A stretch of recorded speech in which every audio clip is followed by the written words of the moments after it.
Vous dites que vous êtes donc un fils d'extraterrestre. Ça, vous comprenez que les gens, quand même, il y a plein de gens pour qui ça surprend, ça choque. Jésus disait « Je suis le Fils de Dieu ». Il y a 1 milliard de chrétiens dans le monde.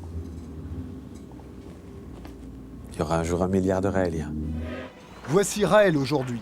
C'est le petit homme avec le chignon et le costume de cosmonaute bien repassé. Bonjour. Ça va? Bien. Bonjour. Monsieur Didier et Monsieur Jérôme. C'est au siège de son mouvement au Canada que le prophète nous accorde une interview. Dans un décor futuriste, sous une soucoupe volante. Ambiance Star Trek, mais attention aux questions, Raël veut qu'on le prenne au sérieux. Si vous me posez des questions, demandez-vous avant si vous oseriez le demander au pape ou au Dalai Lama. Sinon, non. Sinon, je ne veux pas rester avec vous. Écoutez, vous me direz. Hein. Raël nous raconte alors son histoire. Une histoire qui a valeur de mythe pour ses adeptes. En 1973, alors qu'il marche dans les volcans d'Auvergne, une soucoupe volante atterrit à ses pieds. Un être est sorti, qui est venu vers moi et qui m'a donné un message qui explique l'origine de l'humanité.